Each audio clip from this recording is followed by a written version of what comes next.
पैसा कहाँ से आता है? पैसा पेड़ों पर तो लगता नहीं है।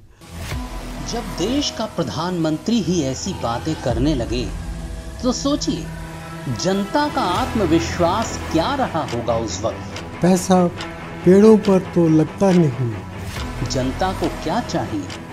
थोड़ी सी मदद और पीठ पर भरोसे का हाथ कि देश में जो कुछ है बस तुम्हारा ही है।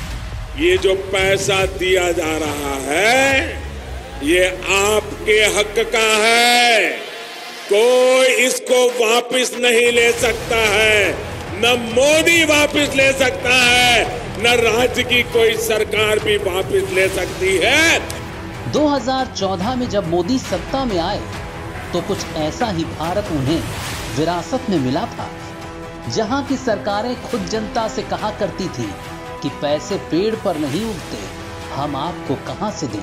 पैसा पेड़ों पर तो लगता नहीं।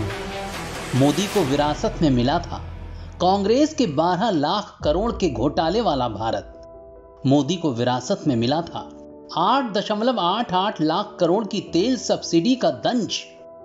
मोदी को विरासत में मिला था यूपीए के 11 लाख करोड़ के एनपीए का दर्द।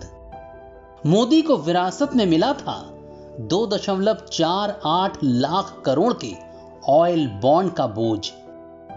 इसके अलावा देश में गरीबी से लेकर सामाजिक स्तर तक सुविधाओं के अभाव की कमी तो थी ही।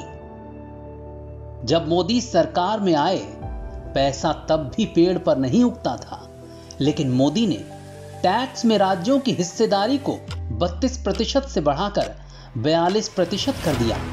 काले धन को बाहर लाने के लिए नोटबंदी जरूरी थी, वो भी की। 4.9 लाख करोड़ रुपए हेल्थ व मेडिकल पर खर्च किए। सेना के लिए करीब 8.88 लाख करोड़ के हथियार खरीदे। राज्यों को डीआरएफ और एनडीआरएफ में अब तक का सबसे ज्यादा फंड दिया। राज्यों को पूरा जीएसटी कंपनसेशन दिया। किसानों से रिकॉर्ड मात्रा में फसल की खरीदी और 1.5 गुना एमएसपी पर भुगतान किया। गरीबों के लिए सबसे ज्यादा सामाजिक योजनाएं तैयार की, उन्हें लागू किया। सबसे ज्यादा हाईवे बनाए, रेलवे के इंफ्रास्ट्रक्चर को मजबूत किया। हाईटेक हाई स्पीड ट्रेनों से लेकर बुलेट ट्रेन तक 111 लाख करोड़ की नेशनल इंफ्रा पाइपलाइन बनाई। 27.1 लाख करोड़ से ज्यादा का आत्मनिर्भर भारत पैकेज दिया। 80 करोड़ लोगों के लिए मुफ्त अनाज बांटा और 100 साल की सबसे ज्यादा भयानक महामारी को भी झेला। मगर मोदी ने ये कहकर कभी गरीबों की बेइज्जती नहीं की कि पैसे पेड़ पर नहीं उगते। पैसा कहाँ से आता है? पैसा पेड़ों पर तो लगता नहीं है।